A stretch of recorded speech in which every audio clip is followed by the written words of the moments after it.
Hello, YouTube. This is Whiskey and Jones. How's it going, everybody? Today we're bringing you a video and discussion about a new upcoming hit that we're excited about, the Division 2. And the key to the Division 2 is they started from the good point that the Division 1 ended, and it doesn't come out till a month after Anthem. Wait a second. You're getting a little ahead of ourselves. What's the beer of the night? Oh, shit. Here we go. New Holland Mad Hatter Midwest IPA. There we go. And I gotta say, it's pretty good. Yeah. So this is a halfway decent IPA. You know, New Holland's been around a while, so they're not the top of the line beer like they used to be. I think they got bought out by some big company, didn't they? I don't know. But there's really nothing we drink that's bad.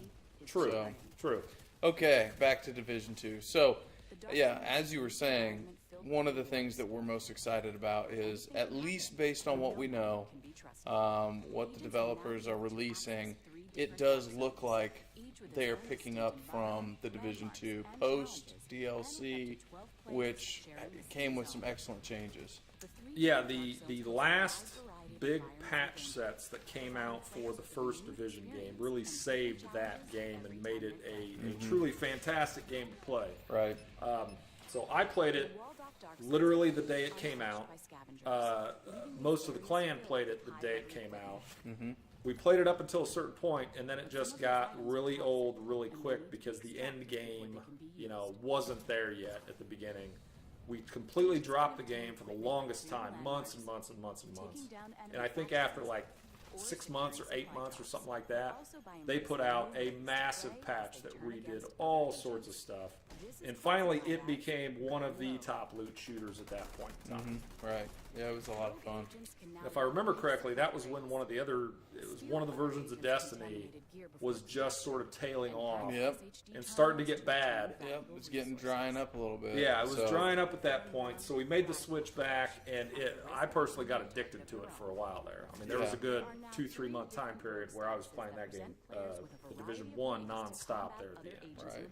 So it looks like the Division 2 is coming with a lot of the same things that we liked. The fact that all of your builds can be really specialized. You can be very specific as to what you want to do and what your playstyle is.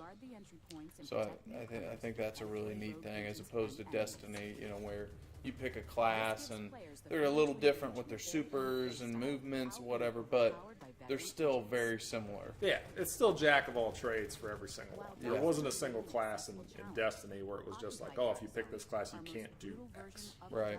Whereas in the Division, if you pick and I forget what the tank build armor set is named, but if you pick that tank build armor set, there was really only like 1 or 2 guns that you could get that would truly do some serious damage in that puppy. But you could take a beating and survive forever. Yeah. So I think one of the things, as we're looking at the background footage of this particular video, the developers have been releasing a lot of info on the dark zones and conflicts. And I think that there's, without getting into tons of detail on it, I think what's neat is that there are different options, different ways to play both of those. The conflicts are more like your traditional PvP, where you've got your team versus the opposing team with an objective. Whether it's a control type of an objective or a 4v4, just, kill them all type of objective. There's that kind of game style, and then the dark zones are introducing a new feature where you can have the option to be like a rogue agent, where you're, in essence, killing other players and stealing their loot. Well, that was in the Division 1, so I don't know if you ever dark zoned it, Right. but that was the most infuriating thing, when you got a well-coordinated group of rogue agents that just waited for somebody to get in there and steal all their stuff. They waited for them to kill a couple guys in there, get something, and they just murdered you faster than you could Did they still possibly have the multiple levels of the rogue agent, like what we've seen? I don't think so. I mean, it was just, if you went rogue, they hit you up on they hit you pretty hard with a flag. Sorry, Mumford's barking. There's as the dog. usual. There's the dog. So they hit you with a flag in the first one where you showed up on a map. And that's the same as it is now. Yeah, yeah. But there's 3 different levels, I believe, that of rogue agent. So, and we can cover that more detailed in another video. But Yeah. I think, you know, it looks like some of the same things we loved about the Division 1 post patch are still in it, with some improvements. So Yeah, I would say it looks like a true grinding loot shooter. Yep. Which is what the first one ended up as. So that's good news in my opinion. There. right. And personally, I really hope they kept Seeker Mines, because Tech Tree Seeker Mines. Oh, that is it. That's where it's at. So, with the pre-purchase of this game, you will have access to a private demo version, and that is early February.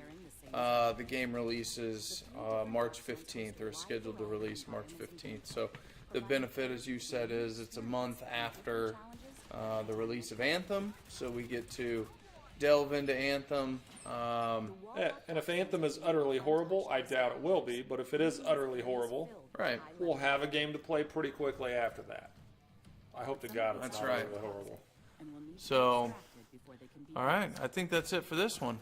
Yeah, this is a quick one. Thanks, everybody. Yep. Stay tuned for more. Hit the subscribe button. Hit the bell. You know all the stuff to hit. The thumbs up, not the thumbs down.